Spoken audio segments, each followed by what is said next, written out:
Hi, everyone. How are you doing? Things are getting kind of intense here at the end of the year, aren't they? In so many different places. So I just want to say, I hear you, I feel you, I care about you. And we actually have a really, really beautiful transit coming up for the winter solstice. So let's go ahead and dive into that.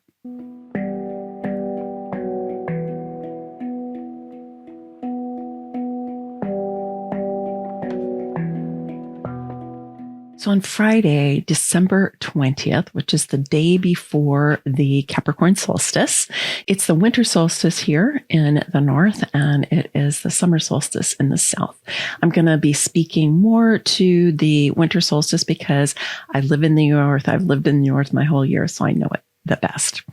But on the 20th, the sun is moving into the gate 10, which is the gate of self-love. And the earth is moving into the gate 15, which is the gate of extremes or compassion, or also known as the love of humanity. We have a beautiful thing that's growing right here, right around the solstice time, which is the G center. So let's talk about the G center for a second. The G center, when it's defined in a chart, is yellow. It's this diamond here. It's what we think of as the heart center or the heart chakra. Its mate is the will center, which is also part of the heart chakra according to the lore of human design.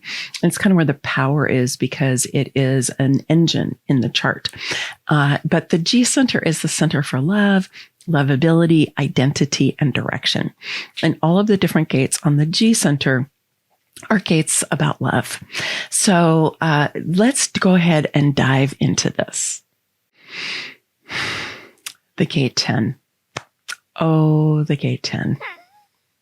The gate 10 is a super, super important gate and energy and dynamic in the human design system and in all of our lives. So the gate 10 is known as the gate of self-love.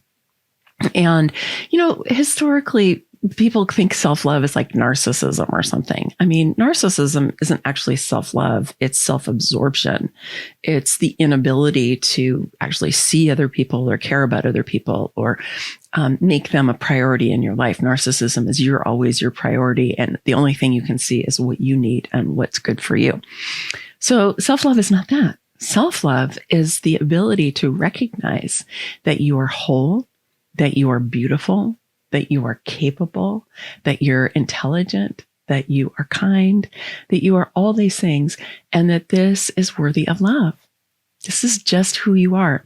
And you actually don't have to do anything per se to be worthy of love. You get to just be worthy of love because you are here, because you exist, because you are a divine being animating a physical form that we think of as a human form. You are worthy of love because of that. And yet, self-love is one of the most difficult things that people have. They do. Back when I was doing a lot of clarity breathwork, so I was a clarity breathworker for a long time. It's very deep spiritual healing work. And, I did a lot of in-depth work with people. And what I used to say is self-love is the final frontier, because self-love is something that we have been so trained out of. We've been trained that we're not good enough, that we're not smart enough, that we're not pretty enough, that we're the wrong shape, that we come from the wrong place. We have the wrong skin color. We have the wrong body shape. We came from this kind of a family instead of this kind of a family. We were born here instead of born there. All that stuff, right? All of these aspects of identity. And we've been taught that we don't measure up. Right?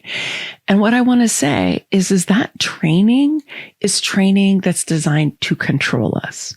And I'm not saying that there is like a Wizard of Oz behind a curtain who is orchestrating our lives. And at the same time, we're living in a culture that is very detrimental to the self. It's very detrimental to who you are, probably, and to who I have been. We've been heavily conditioned to conform and to consume, right? This is kind of the cultural imperative.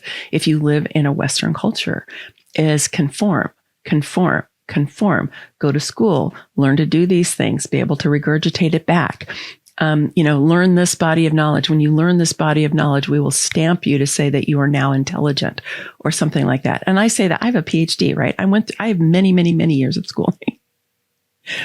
And it's not that I am against school or against education. I'm not in favor of how it's done, because if it's done in a way that suppresses the self, that makes you not like yourself, that makes you have self-loathing or self-hatred. And yes, plenty of people have that, right? They may mask really well. You might not even know that that's the case. But when you get in there, right, there's a lot of hatred that gets directed at the self. And this is an ancestral legacy that many of us have. It might be from the soul's journey through the lifetimes. It could be from your early life. But it's challenging, right? And the way it shows up, according to human design, is it shows up as the blame game. And what is blame? Blame starts with blaming the self. Just like I was saying, not smart enough, not pretty enough, not the right shape, not the right color, not the whatever, right? Blame, blame, blame. You're not the thing you are supposed to be. And that becomes so painful that a lot of times what we do is we turn it outward and we start blaming other people or things outside of ourselves. This can lead to a lot of victim consciousness, but it can be very potent, right? If you're projecting blame onto other people or to outer circumstances, it's not about me, it's about you, it's about this, it's about that, right? And it's a protection mechanism. But the other thing that happens is then you can receive blame from other people because you're activating and living inside of a dynamic of blame, call it the blame game in human design, right? The 10 can have the blame game. So you want to really look out for that. Are you blaming yourself? Are you blaming others, or are others blaming you? Because if you're in any of those dynamics, you want to be able to step out. You want to just say, no, thank you. I am not doing that anymore. If it's part of your ancestral legacy, it ends here. If it's part of your soul's journey, I will not incarnate with this again, right? If it's part of your early life, you can forgive your family, forgive wherever you learned that from, and say, I am done with that. I am going to turn inside to love myself. Now, one of the reasons this is really important is that there are multiple channels that actually go through the gate 10 over here in the side of the heart.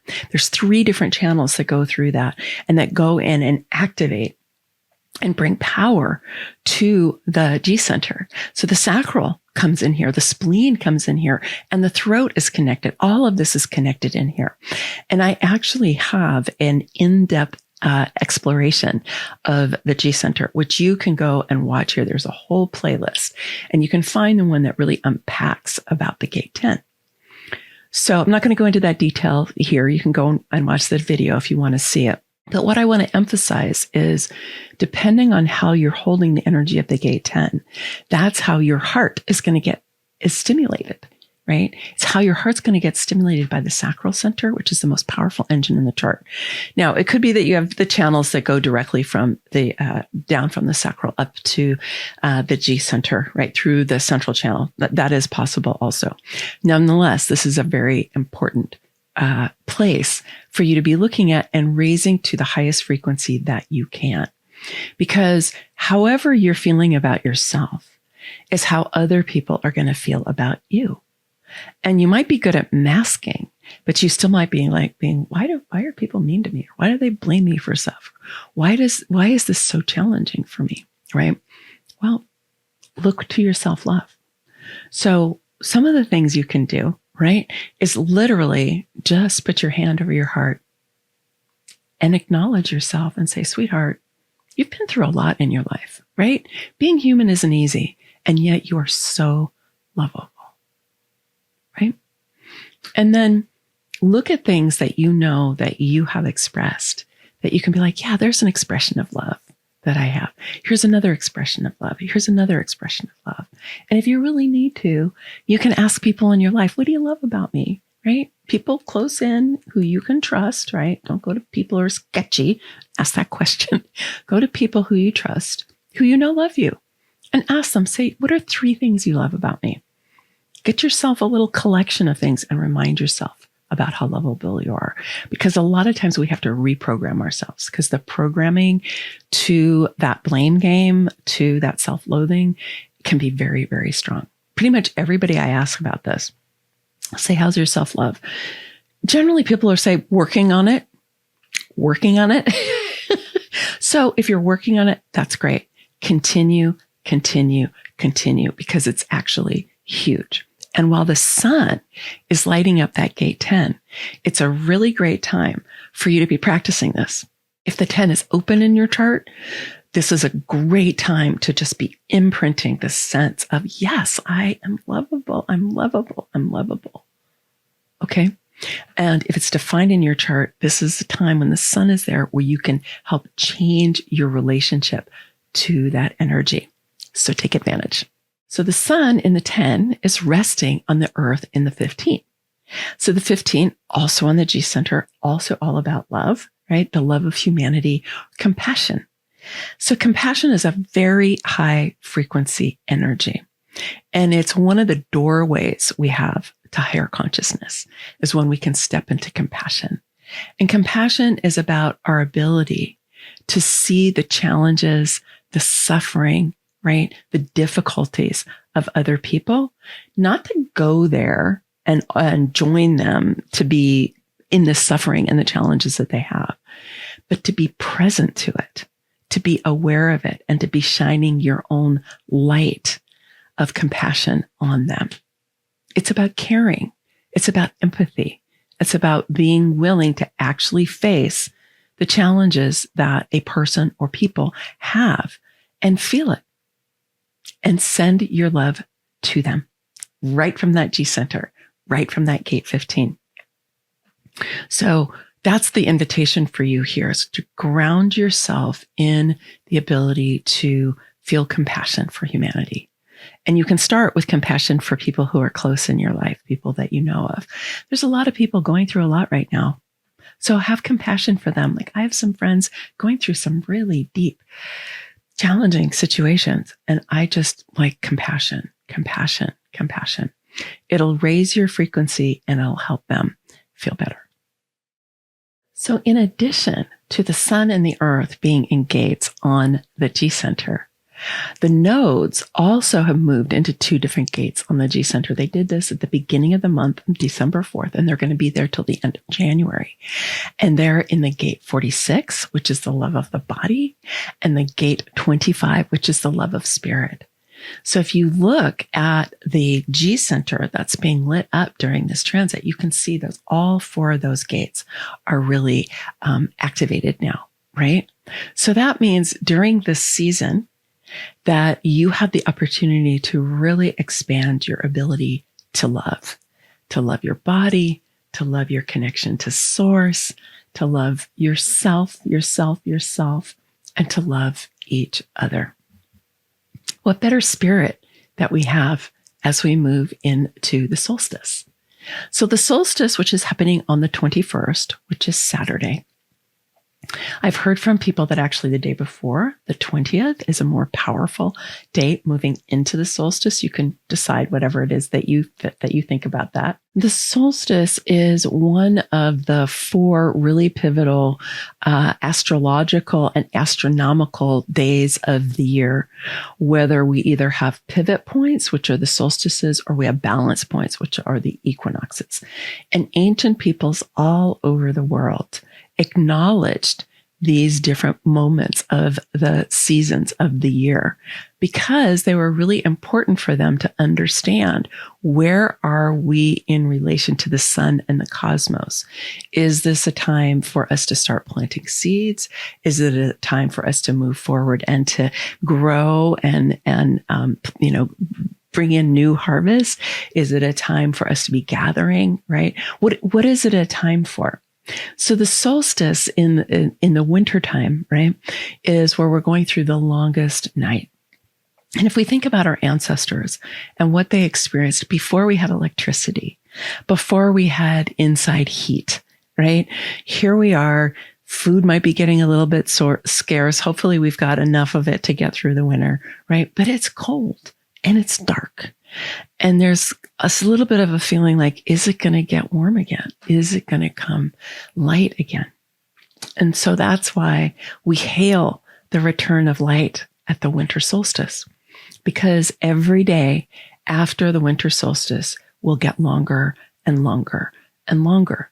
So in terms of our solar cycle, we're moving into expansion.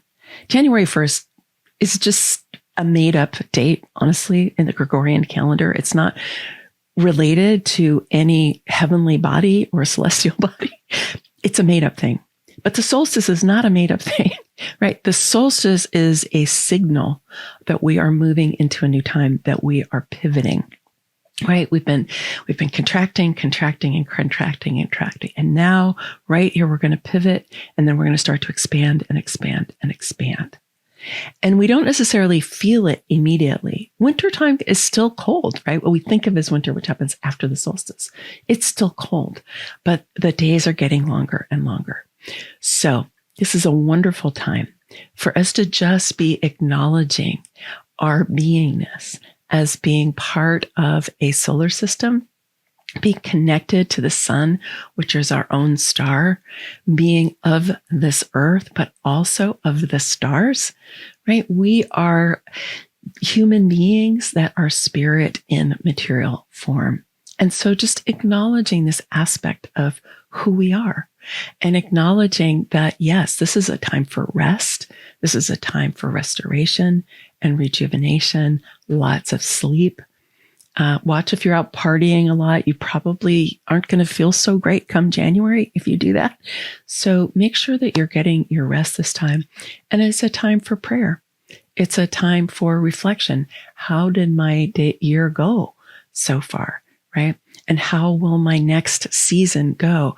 And how can I pray to whatever force is meaningful for you, whether that's just the universe or whether you have deities that you work with or guides that you work with, but just recognizing that we live in a multidimensional universe, right?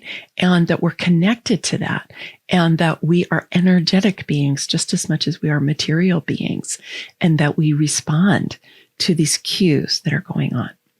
So to celebrate, I am offering a live stream on the 20th at noon Pacific time, which is 3 p.m. Eastern time and 9 p.m. CET. And so I invite you to come and do a ritual with me, a celebration. We're going to gather what we have harvested already this year, and we're going to ritualize our letting go.